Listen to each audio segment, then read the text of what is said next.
अस्सलामुअलैकुम dear students, आज हम आपके सामने नए टॉपिक के साथ हाजिर है।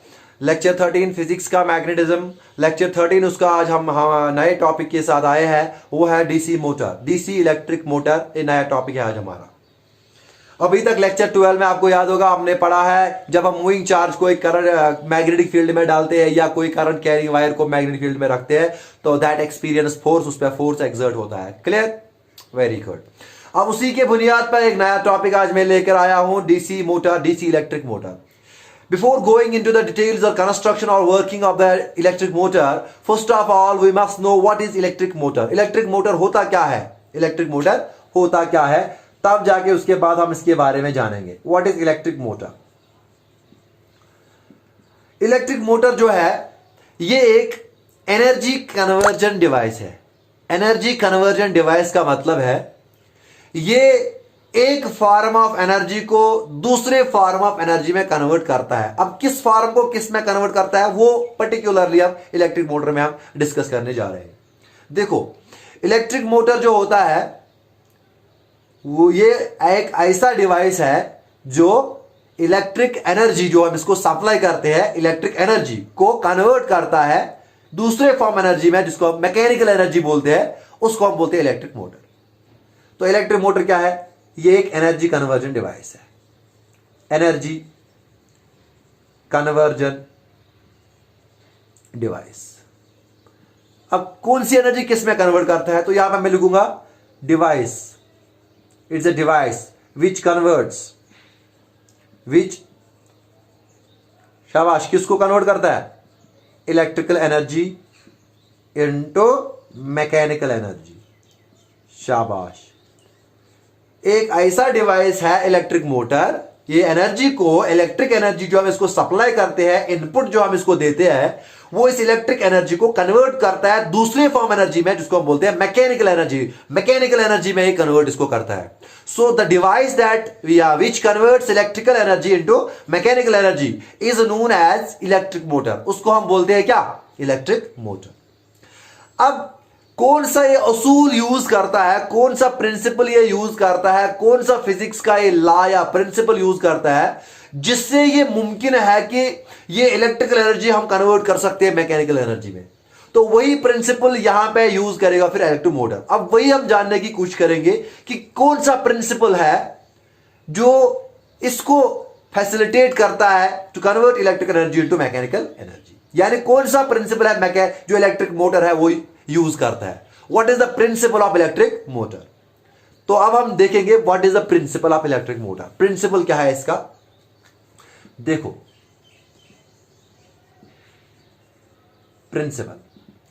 प्रिंसिपल यह है, लेक्चर 12 में मैंने आपको बताया, जब हम कोई करंट कैरिंग कंडक्टर या वायर हो गया हमारे पास, जब हम उसको मैग्नेटिक फील्ड में रखते हैं, क्या होता है? उस पर फोर्स एक्सपीरियंस होता है। जब उस पर फोर्स एक्सपीरियंस होता है तो वो मूव करने लगती है, वो कंडक्टर जो होता है वो मूव करने लगता है।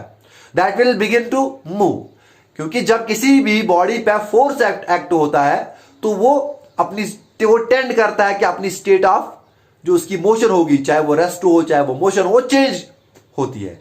तो इसी तरीके से जब करंट कैरिंग वायर पे फोर्स एक्सर्ट होता है, जब हम उसको मैग्नेटिक फील्ड में रखते हैं तो इस पे फोर्स एक्सपीरियंस होता है तो ये अपनी स्टेट ऑफ मोशन को चेंज करता है, यानी ये मूव करने लगती है। इस पे फोर्स एक्ट होता है तो ये मूव करने लगती है, यानी वहां पर रिलेटिव मोशन क्रिएट होती है। रिलेटिव मोशन क्रिएट होने को ही मैकेनिकल एनर्जी, यानी वो मैकेनिकल एनर्जी हम बोलते हैं उसको। क्लियर? समझ आया यहां पे? तो प्रिंसिपल क्या है? प्रिंसिपल ये है, व्हेन ए करंट कैरिंग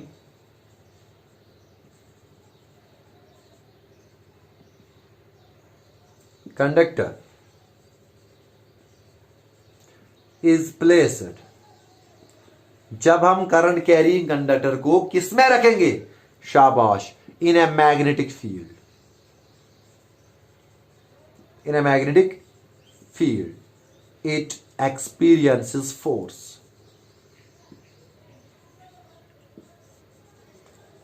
तो प्रिंसिपल क्या है? Force acting on a current carrying wire when placed in magnetic field. जब हम किसी करंट कैरिंग वायर को मैग्नेटिक फील्ड में रखते हैं तो क्या होता है, वहां पे उस मैग्नेटिक फील्ड की वजह से करंट कैरिंग वायर पे फोर्स एक्सर्ट होता है, फोर्स एक्सपीरियंस वो करती है वो करंट कैरिंग कंडक्टर। तो यही प्रिंसिपल यूज होगा इलेक्ट्रिक मोटर में, यही प्रिंसिपल, यही उसूल इसको फैसिलिटेट करेगा to convert electrical energy to mechanical energy. Clear? अब हम ये देखेंगे कि ये जो डीसी मोटर होता है इसकी कंस्ट्रक्शन क्या होती है, किस किस का बना होता है। क्लियर? देखो, कंस्ट्रक्शन ऑफ डीसी मोटर। अब यहां पे पर्टिकुलरली हम डीसी मोटर डिस्कस कर रहे हैं। डीसी मोटर का मतलब जिसमें हम डीसी करंट सप्लाई कर रहे हैं। डीसी करंट का मतलब वो जो अपनी पोलैरिटी को चेंज नहीं करती है। आप इस वक्त इतना याद रखो, जो करंट बैटरी से आती है वो डीसी करंट होती है। समझ आया? हाँ, बैटरी से जो करंट होती है वो डीसी करंट होती है। तो यानी वो मोटर इस वक्त डिस्कस करेंगे जिसको हम डायरेक्ट करंट फीड करते हैं, जिसको हम डायरेक्ट करंट देते हैं और हाँ वो उसको कन्वर्ट करता है मैकेनिकल एनर्जी, उसको हम बोलते हैं डीसी इलेक्ट्रिक मोटर। अब इसकी कंस्ट्रक्शन हम देखेंगे। देखो, construction of DC electric motor. पहला पार्ट जो है उसका मोटर का, यह है कंस्ट्रक्शन। इसकी मैं बताऊंगा एक एक पार्ट करके। पहला पार्ट है जो हम लेंगे उसको हम बोलते हैं आर्मेचर। आर्मेचर। अब आर्मेचर क्या होता है ये देखने की वाली बात है। देखो, अगर आप यहां पे देखोगे, यहां पे मैंने ये एक इस तरह का ये PQRS, ये एक कॉइल है, ये एक कॉइल है, कंडक्टिंग कॉइल यानी कंडक्टर है। ये समझ आया? ये एक कंडक्टिंग कॉइल है, ये एक कंडक्टर मैंने रखा मैग्नेटिक फील्ड में। ये एक कॉइल है, हाँ कंडक्टर है, ये मैंने मैग्नेटिक फील्ड में रखा है, ये PQRS। यही जो कॉइल मैंने इसमें रखी है मैग्नेटिक फील्ड के अंदर, इसको हम बोलते हैं आर्मेचर। क्या बोलते हैं? आर्मेचर। तो आर्मेचर क्या होता है? आर्मेचर जो होता है ये किसका होता है? ये it consists of current carrying coil. हमारे पास करंट कैरिंग कॉइल होती है, यहां पे PQRS है। ठीक है, तो यहां पे मैं लिखूंगा it consists of current carrying coil. यहां पे आपको पता चलेगा PQRS। समझा? यहां पे है ये PQRS। यह पहला कंपोनेंट। ठीक है, दूसरा कंपोनेंट है field magnets. Field magnet. Field magnet क्या है? फील्ड मैग्नेट का मतलब ये जो आर्मेचर होता है इसको हमें मैग्नेटिक फील्ड में रखना है। तो मैग्नेटिक फील्ड प्रोड्यूस होगा मैग्नेट से। किससे? वेरी गुड, किससे होगा प्रोड्यूस? मैग्नेट से। तो हमें मैग्नेट चाहिए मैग्नेटिक फील्ड के लिए, मैग्नेटिक फील्ड प्रोड्यूस करने के लिए हमें चाहिए मैग्नेटिक फील्ड। और ये जो आर्मेचर होता है ये उसी के बीच में हम रखते हैं। समझ आया? ये जो मैग्नेटिक फील्ड होता है, मैग्नेटिक फील्ड के दरमियान हम रखते हैं ये आर्मेचर। अब आप कोई कंफ्यूज होगा, सर अगर मैग्नेट लेंगे तो नॉर्थ एक तरफ, साउथ एक तरफ, ये क्या, हमें समझ नहीं आया। मैं आपको बताता हूं, मैग्नेट के बहुत सारे किस्म होते हैं। एक मैग्नेट होता है इस तरीके के होता है जिसको हम बोलते हैं horse show magnet. Horse show magnet हम उसको बोलते हैं। उसको एक तरफ से नॉर्थ पोल होता है, एक तरफ से साउथ पोल होता है, नॉर्थ साउथ, इसके बीच में जगह होता है, यहाँ पे आर्मेचर। सेम वही चीज यहाँ पे मानो ये इसका ये नॉर्थ पोल है, ये इसका साउथ पोल है। ये इस तरह का मैग्नेट है, एक तरफ से नॉर्थ पोल, एक तरफ से साउथ पोल। समझ आया? ये इसको बोलते हैं हॉर्स शो मैग्नेट। तो इसी तरह से ये फील्ड मैग्नेट है। ये एक मैग्नेट मैंने रखा, मैग्नेट इसलिए क्योंकि हमें मैग्नेटिक फील्ड चाहिए। तो मैग्नेटिक फील्ड जो होता है उसी में फिर हम आर्मेचर को रखते हैं। तो दूसरा जो है हमारे पास वो है फील्ड मैग्नेट। क्या है? Field magnet. और इस फील्ड मैग्नेट में क्या करते हैं? आर्मेचर को रखते हैं। ठीक है, फील्ड मैग्नेट में क्या करते हैं? आर्मेचर को रखते हैं। आया समझिए? यह है दूसरा कंपोनेंट। और तीसरा कंपोनेंट जो है उसको हम बोलेंगे कोम्यूटेटर, या हम बोलेंगे स्प्लिट रिंग। देखो, हम एक रिंग लेंगे, एक मेटालिक रिंग, इसको हम ब्रेक करेंगे दो पार्ट्स में। ये इसका बन गई हाफ रिंग, ये दूसरा पार्ट है half ring, half ring, half ring. तो ये स्प्लिट रिंग है। समझाया? मैंने एक मेटालिक रिंग ली और उसको मैंने ब्रेक किया दो पार्ट्स में। ये इसका एक पार्ट है, ये इसका दूसरा पार्ट है। अब ये जो आर्मेचर है PQRS हमारे पास, हम क्या कर रहे हैं, PQRS एक आर्मेचर है, इसके जो यहां पे एक एंड है कंडक्टिंग वायर का, एक एंड और दूसरा एंड, हम इसको इन स्प्लिट रिंग्स के साथ ज्वाइन करते हैं। हम इसको इन स्प्लिट रिंग्स के साथ, यानी इसका जो एंड वायर का एंड है, इसको मैंने स्प्लिट रिंग R1, इसको नाम दिया मैंने, यहां पे स्प्लिट रिंग R2, R1 और R2 दो स्प्लिट रिंग, यहां पे एक स्प्लिट रिंग है, इसका एक पार्ट R1 दूसरा R2, स्प्लिट रिंग्स है ये, स्प्लिट रिंग है ये R1 और R2। तो ये मैंने एंड्स ऑफ द जो आर्मेचर है इस वायर के, इस कॉइल के, तो इसको मैंने यहां से कनेक्ट किया इस आर्मेचर के एंड्स के साथ। क्लियर? तो कम्यूटेटर जो होता है हमारे पास, ये स्प्लिट रिंग होता है। ये क्या होता है, ये एक रिंग होती है cut into two parts R1 and R2। समझ आया? फिर क्या करते हैं हम इसको, थोड़ी सी डिस्टेंस इनमें सेपरेट होती है, ये देखो they are separated by some distance. और R1 जो होता है ये हमने कनेक्ट किया है यहां पे P वाले टर्मिनल के साथ, और R2 जो है यहां पे मैंने S वाले टर्मिनल के साथ कनेक्ट किया। समझ आया? तो यहां पे मैं लिखूंगा ring cut into two parts and separated by some distance. यहां पे मैं बात कर रहा हूं डिस्टेंस। और ये जो टू पार्ट्स है, एक है R1 एक है R2। समझ आया? R1 जो यहां पे देखोगे आप, R1 किसके साथ कनेक्टेड है, P के साथ, और R2 आप देखो यहां पे किसके साथ, S के साथ। तो ये दो का यहां पे स्प्लिट रिंग्स, ये स्प्लिट रिंग है, तो ये मैंने यहां पे इसके एंड के साथ जोड़ दिया, इसके एंड, इसी को हम बोलते हैं कम्यूटेटर। इसको क्या बोलते हैं, कम्यूटेटर या स्प्लिट रिंग, कम्यूटेटर या स्प्लिट रिंग। तो पहला कंपोनेंट है आर्मेचर, दूसरा कंपोनेंट आपने देखा फील्ड मैग्नेट, तीसरा आपने देखा क्या, रिंग R1 R2। अब ये रिंग अगर आप देखोगे, ये यहां पे और यहां पे ये तो छोटा सा मैंने रेक्टेंगल जैसा बनाया है, ये दोनों ये ब्रशेस होते हैं, ये होते हैं कार्बन ब्रशेस। क्या होते हैं, कार्बन ब्रशेस। कार्बन मतलब एलिमेंट जो कार्बन है, लेकिन ये ग्रेफाइट होता है, ग्रेफाइट, ये बना होता है ग्रेफाइट का। तो यहां पे लिखूंगा मैं फोर्थ कंपोनेंट, फोर्थ कंपोनेंट मैं यहां पे लिखूंगा क्या है, कार्बन ब्रशेस।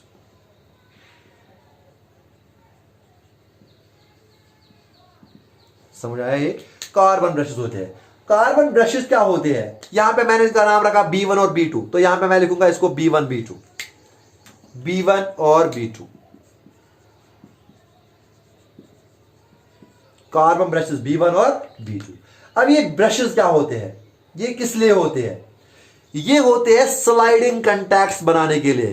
कहने का मतलब ये है, देखो अगर ये मेरा हाथ है और ये मार्कर है, अगर ये मूव कर रहा है, ये मार्कर इस तरह से इसको टच करता जाएगा, इस तरह से इसको टच करता जाएगा। समझ आया? यानी एक कंपोनेंट ये है, दूसरा ये है, अगर इसमें से करंट जा रही है, इस वाली पोर्शन की करंट इसमें जाने के लिए, इसमें ले जाने के लिए इसको कांटेक्ट होना जरूरी है। तो यही स्लाइडिंग कांटेक्ट मेंटेन करने के लिए हम यहां पे रखते हैं कार्बन ब्रशेस B1 और B2। ठीक है? तो ये क्या होते हैं, ये होते हैं स्लाइडिंग कांटेक्ट्स।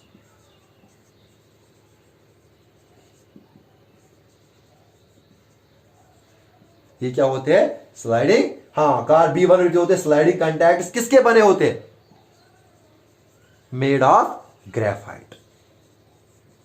क्योंकि कार्बन का जो ग्रेफाइट फॉर्म जो कार्बन की है, that is good conductor of electricity. ये बना होता है किसका, ग्रेफाइट का। क्यों? क्योंकि graphite is a good conductor of electricity. और एक और प्रॉपर्टी अगर आपको याद होगा, अगर आपने मेरा केमिस्ट्री का लेक्चर देखा होगा जिसमें मैंने एलोट्रॉपी पढ़ाया, फिर एलोट्रॉप्स ऑफ फॉर्म, फिर ग्रेफाइट मैंने वहां पे पढ़ाया था, वहां पे मैंने बोला था ग्रेफाइट एक इंपॉर्टेंट प्रॉपर्टी है, it is as a lubricant.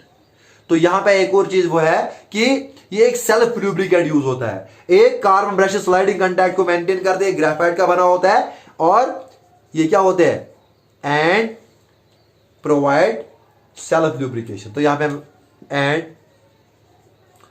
Have the property of self lubrication.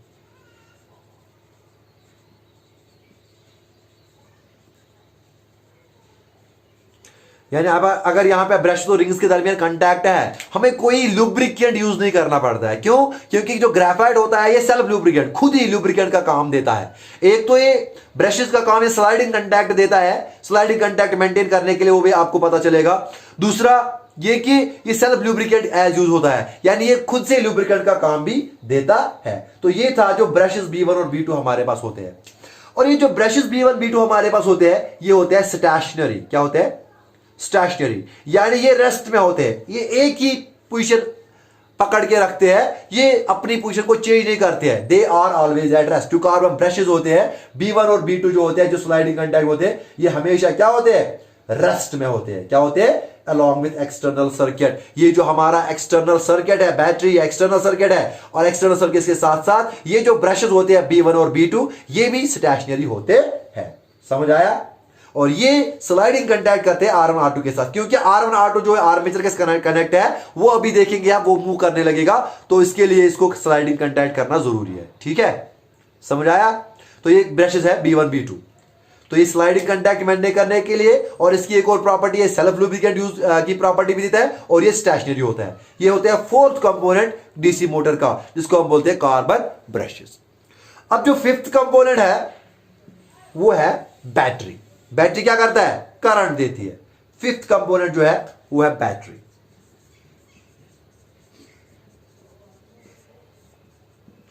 हाँ, बैटरी किस लिए होती है? To supply the current.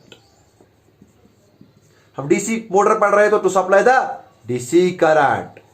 हाँ, अब बैटरी होती है हमारे पास, ये हमारे पास, मैंने यहां पे बैटरी बी को रखा है, यहां पे नाम बैटरी को।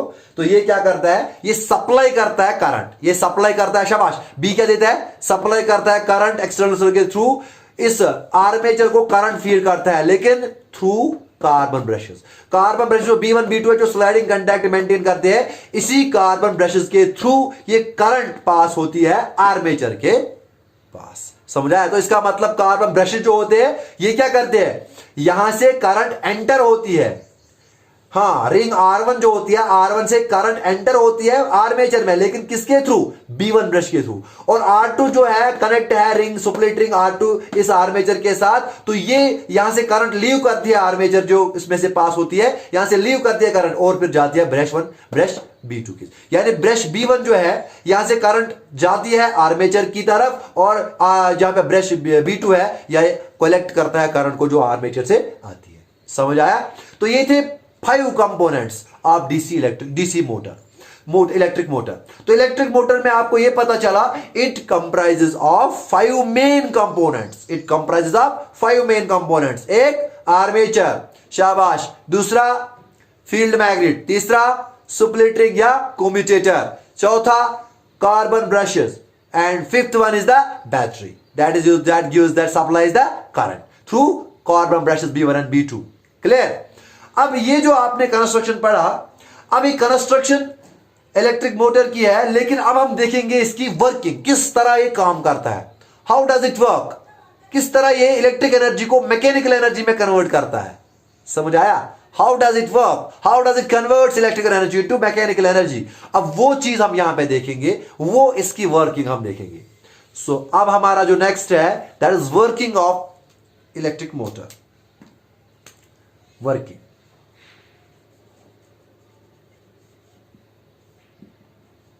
अब इसी वर्किंग में आपको पता चलेगा यहां पे स्लाइडिंग कंटैक्ट क्यों है।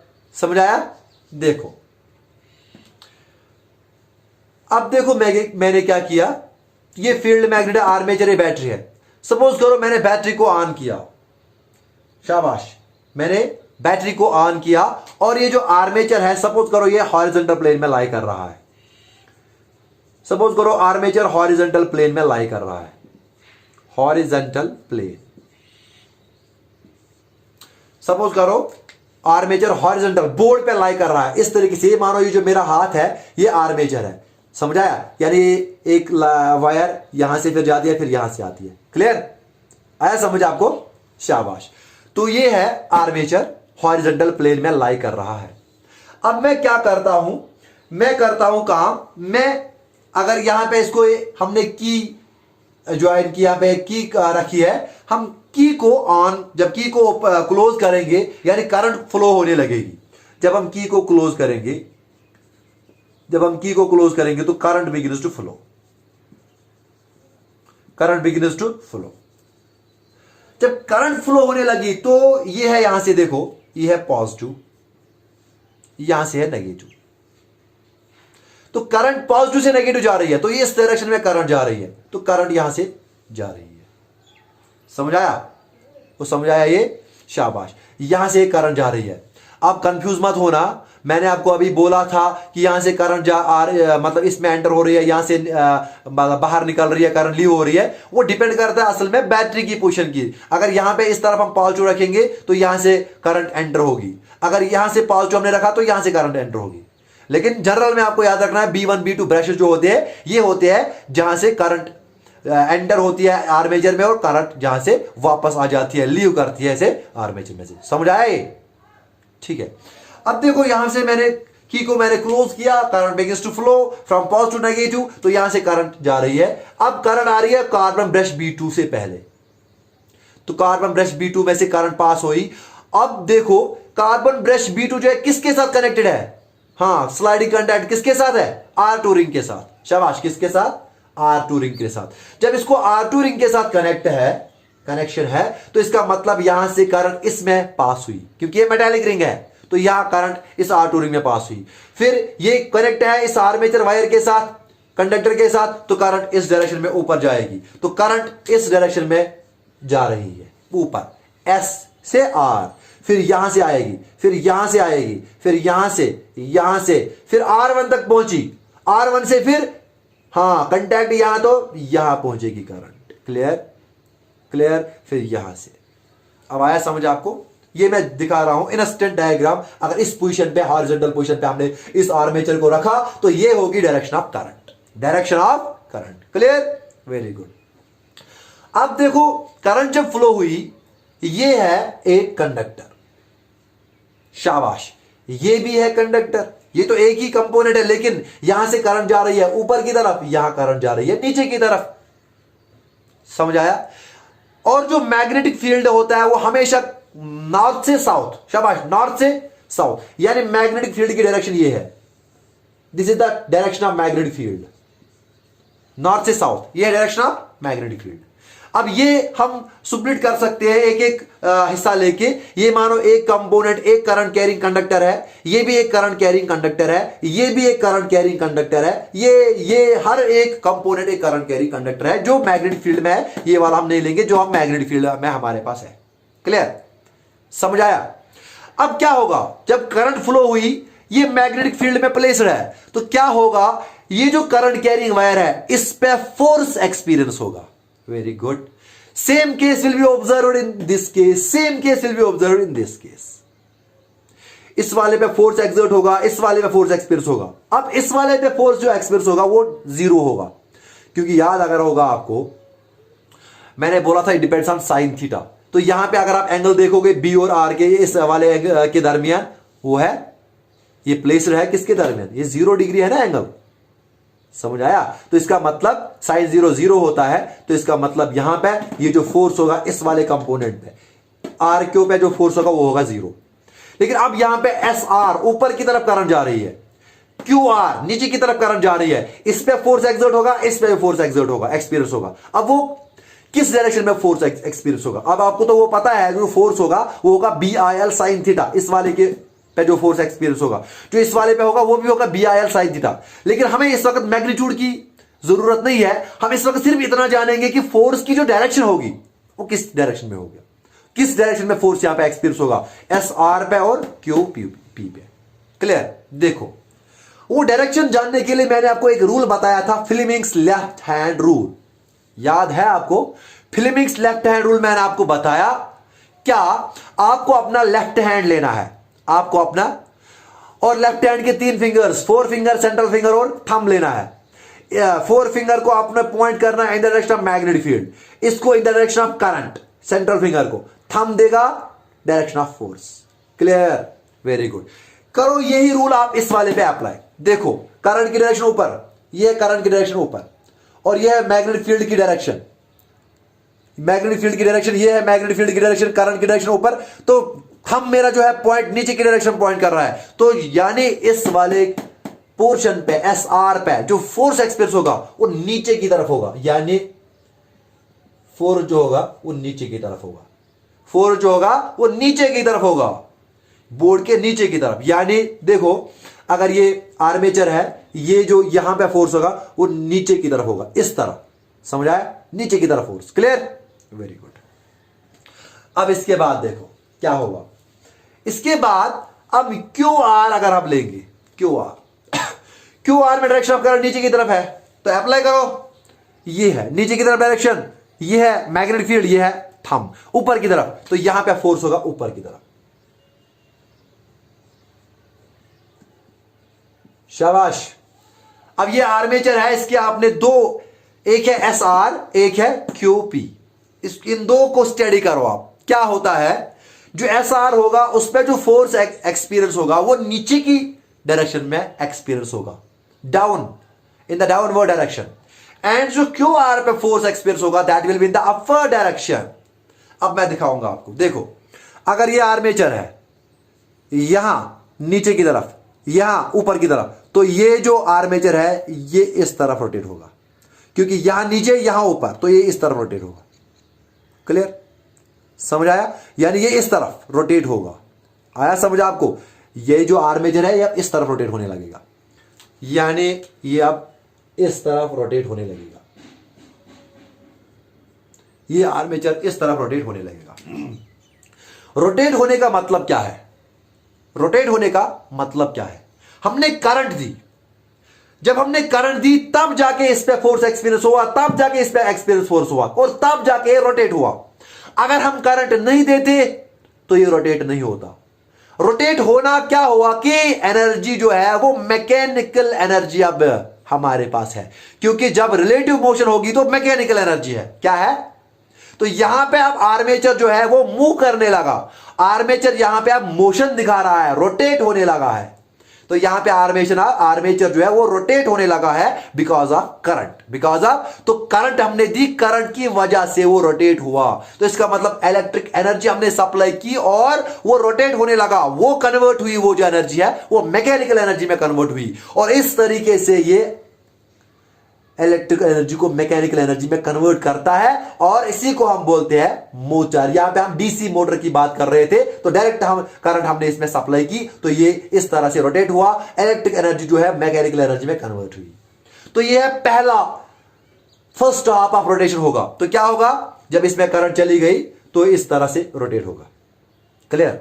अब एक बात जो मैं बताने वाला हूं, अगर सपोज करो जब ये रोटेट हुआ, अगर ये और ये, अगर ये फिक्स्ड कनेक्शन होता यहां पे, शाबाश, अगर ये यहां पे फिक्स्ड कनेक्शन होता, शाबाश, अगर ये यहां पे, तो जब ये रोटेट होता तो ये ट्विस्ट यहां पे होता, वेरी गुड।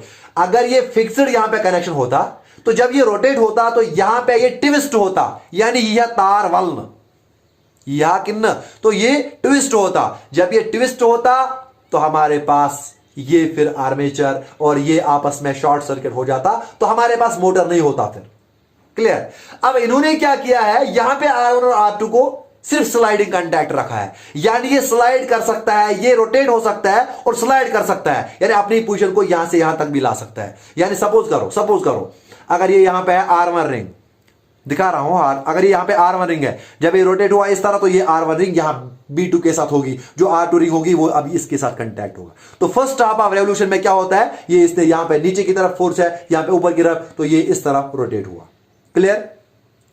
अब देखो जब ये वाला पोजीशन जो है एस आर और पी क्यू, जब ये रोटेट हुआ तो अब इस तरफ रोटेट हुआ, जब ये रोटेट हुआ अब क्यू आर यहां पे पहुंचेगा और एस आर यहां पे पहुंचेगा। देखो ये पहला रोटेशन था, अब दूसरा है, पहला फर्स्ट हाफ रोटेशन हुआ कंप्लीट, यह फर्स्ट हाफ रोटेशन। अब देखो अब चेंज होगा क्या, अभी तक था ये पी क्यू, ये था पी क्यू आर एस, ये था, अब पी यहां पे पहुंचा, क्यू यहां पे, आर यहां पे, एस यहां पे, क्योंकि अभी तक ये ऐसे था, अब ऐसे है ना। और इसी के साथ साथ यहां पे अगर आप देखोगे R1 इस साइड आ जाएगा, R2 इस साइड आ जाएगा। फर्स्ट हाफ रोटेशन कंप्लीट हुआ, नेक्स्ट रोटेशन को कंप्लीट, फुल रोटेशन क्या को ये बे वापस पन्ने जाए, यानी योतम पद गए बे रोटेट, बे वापस होता, सो फुल रोटेशन आया समझ। तो ये हाफ रोटेशन। अब सेकंड हाफ रोटेशन कंप्लीट करने के लिए क्या हुआ, अब यहां पे R1 और R2 का ये जो कांटेक्ट है ये बदल गया। R1 अभी तक था B1 के साथ और R2 था B2 के साथ। लेकिन अब जो फर्स्ट हाफ रोटेशन कंप्लीट हुआ, अब R1 B2 के साथ है और R2 शाबाश B1 के साथ।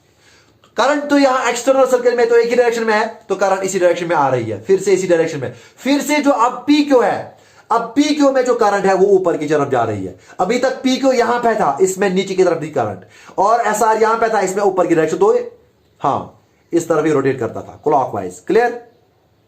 अब PQ यहां पे पहुंचा तो यहां पे भी अब यहां पे ऊपर की तरफ फिर से करंट होगी, यहां पे नीचे की तरफ RQ में, तो यहां पे फिर से नीचे की तरफ फोर्स होगा, यहां से फिर से ऊपर की तरफ फोर्स होगा। तो जब फिर से नीचे फिर से ऊपर की तरफ, तो फिर से ये रोटेशन कंटिन्यू रहेगी। जब ये ऐसे पहुंचा तो फिर से यही रोटेशन, ये नीचे जाएगा, ये नीचे जाएगा, ये ऊपर आएगा, तो ये रोटेशन अपना फुल रेवोल्यूशन, फुल रोटेशन अपना कंप्लीट करेगा। समझ आया? इसी तरीके से कंटिन्यूअसली होता जाएगा, कंटिन्यूअसली ये अपना पोजीशन जो है R1 R2 ये अपनी पोजीशन को भी कंटिन्यू चेंज करते रहेंगे। तो इस वजह से क्या होता है, शाबाश, इस वजह से ये जो है रोटेशन, इसकी रोटेशन कंटिन्यू रहती है, ये रोटेट करता रहता है। लेकिन रोटेट करेगा तभी जब इसमें करंट जाएगी। क्यों? क्योंकि करंट की वजह से ही इसमें फोर्स एक्सपीरियंस होता है। और जब ये रोटेट हुआ, यानी वो दूसरी फॉर्म एनर्जी यहां पे मिली, मैकेनिकल एनर्जी। और इस तरीके से ये जो मोटर होता है, इलेक्ट्रिक मोटर, ये इलेक्ट्रिक एनर्जी को मैकेनिकल एनर्जी में कन्वर्ट करता है। तो ये है इसकी वर्किंग, इस तरीके से ये काम करता है। तो यहां पे अब आपको पता चला क्यों स्लाइडिंग कांटेक्ट होता है, क्योंकि अगर ये फिक्स्ड कांटेक्ट होता है, ये ट्विस्टिंग हो जाती। क्लियर? और ये जो है अपने कांटेक्ट्स को चेंज करते हैं। अगर ये अपने कांटेक्ट्स को चेंज करेंगे तभी ये रोटेशन जो है अपना रोटेशन कंप्लीट करेगा। अगर ये अपना जो अपनी जो कांटेक्ट्स है, अपने जो कांटेक्ट्स अगर ये चेंज नहीं करते हैं, कहने का मतलब ये है, अगर ये यहां पे R2 ही रहता और ये यहां पे अगर ये यहां पे R1 ही रहता और ये यहां पे R2 ही रहता, यानी कांटेक्ट चेंज नहीं हुए थे, कांटेक्ट चेंज नहीं हुए थे, तो उस वक्त क्या था यहां पे, फिर से वापस पहले केस की तरफ ले जा रहा हूं। ये था P, ये था Q, ये था R, ये था S। सपोज करो अगर ये कांटेक्ट चेंज नहीं हुए थे, अब ये फर्स्ट हाफ हुआ था, अब सेकंड हाफ करने के लिए कांटेक्ट जब चेंज नहीं हुए तो क्या होता, यहां पे करंट जो होती वो अब ऊपर नहीं नीचे के डायरेक्शन में होती, यहां पे ऊपर के डायरेक्शन में होती। तो क्या होता उस वक्त, क्या होता उस वक्त, ये हाफ रोटेशन करता, फिर वापस ऐसे आता, फिर ऐसे आता, फिर वापस आता, यानी ये ऑसिलेट करता रहता, ये फुल रोटेशन कंप्लीट नहीं कर पाता अगर ये कांटेक्ट चेंज नहीं होते। तो कांटेक्ट जब यहां पे चेंज होते हैं, R1 ये और ये पोजीशन चेंज करते हैं, उस वजह से डायरेक्शन ऑफ करंट जो होती है आर्मेचर में सेम रहती है, और जिसकी वजह से ये अपनी रोटेशन को मेंटेन करता है, ये अपनी रोटेशन, कंप्लीट रोटेशन को कर सकता है, और ये रोटेट होता है, फुल रोटेशन करता है, जिसकी वजह से मैकेनिकल एनर्जी बनाता है, यानी इलेक्ट्रिकल एनर्जी को मैकेनिकल एनर्जी में कन्वर्ट होती है। क्लियर? इसको बोलते हैं इलेक्ट्रिक मोटर। और यहां पे हमने सप्लाई की है कौन सी, डीसी करंट, तो इसलिए हम इसको बोलते हैं डीसी इलेक्ट्रिक मोटर। समझ आया? तो वर्किंग में आप ये लिखोगे, ये जो होती है बैटरी, हम की को क्लोज करते हैं, करंट आ रही है यहां से, अब ये जो करंट इसमें आ रही है ऊपर की डायरेक्शन जा रही है, और फोर्स जो है नीचे की तरफ जा रहा है according to Fleming's left hand rule. यहां पे फोर्स 0 होगा, इस वाले में फोर्स भी ऊपर की डायरेक्शन में होगा। जब दो इक्वल एंड अपोजिट फोर्स होंगे एक ही ऑब्जेक्ट पे, और ये क्योंकि ये लेंथ इक्वल है, करंट इक्वल है, और फील्ड स्ट्रेंथ इक्वल है, तो इस वजह से जो फोर्स इनमें होगा इक्वल और अपोजिट फोर्स होगा, तो इस पे कपल बनेगा। कपल मतलब इसकी वजह से ये रोटेट करने लगेगा, तो ये रोटेट करेगा, फर्स्ट हाफ रोटेशन कंप्लीट करेगा। जब ये फर्स्ट हाफ रोटेशन कंप्लीट करेगा, फिर R1 और R2 अपने कांटेक्ट्स को चेंज करेंगे, जिसकी वजह से जो PQ है यहां पे आ जाएगा और ये यहां पे आ जाएगा। फिर यहां पे ऊपर की डायरेक्शन करंट वही होगी PQ में, और SR में यहां पे नीचे की तरफ करंट होगी, जिस वजह से ये फुल रोटेशन को कंप्लीट करेगा और मैकेनिकल एनर्जी वहां पे हासिल होती है। क्लियर? तो इसको बोलेंगे working of DC motor. Clear? समझ आया? फिर से बोलूं, चलो एक बार लास्ट में एक बार फिर से बोलता हूं वर्किंग। यह है PQRS, हमने करंट दी, करंट यहां से गई, ये ऊपर की डायरेक्शन में, तो फोर्स नीचे की डायरेक्शन में होगा, यहां पे नीचे की डायरेक्शन करंट, तो फोर्स ऊपर की तरफ, तो ये इस तरह से रोटेशन होगा। समझ आया? जब इस तरह से रोटेशन हुआ, ये पूरा आर्मेचर इस तरह रोटेट हुआ, तो इसका मतलब R1 अब यहां पहुंचेगा, R2 यहां पहुंचेगा, और PQ यहां पहुंचेगा, और RS यहां पहुंचेगा। तो सेकंड हाफ रोटेशन के लिए ये है P, ये है Q, ये है R और ये है S, और यहां पे ये होगा R1, ये होगा R2। क्लियर? और उस वजह से फिर डायरेक्शन ऑफ करंट तो वही रहेगी अब, लेकिन अब PQ में अभी यहां नीचे थी, यहां ऊपर है। RS में अभी यहाँ पे ऊपर की डायरेक्शन में करंट, यहाँ पे नीचे की डायरेक्शन में करंट, जिस वजह से जो आर्मेचर में फोर्स है कंटिन्यूअसली यहाँ पे नीचे जाता, नीचे की तरफ होगा फोर्स, यहाँ पे ऊपर की तरफ होगा, तो जिस वजह से अपने रोटेशन को कंप्लीट कर पाता है। और रोटेशन कंप्लीट कर पाना तो ये कंटिन्यूअसली, इस वजह से कंटिन्यूअसली ये प्रोसेस रिपीट होती रहती है, जिस वजह से ये कंटिन्यूअसली रोटेट करता है। और यानी तभी रोटेट करेगा जब करंट इसमें फ्लो करेगी, तो यानी ये करंट, इलेक्ट्रिक करंट जो हमने सप्लाई की उसकी वजह से ये रोटेट हुआ, यानी इलेक्ट्रिक एनर्जी कन्वर्ट हुई मैकेनिकल एनर्जी में। क्लियर? तो ये था DC motor, DC electric motor, इसकी वर्किंग। इंपॉर्टेंट क्वेश्चन है, प्रिंसिपल भी बताया, कंस्ट्रक्शन और वर्किंग।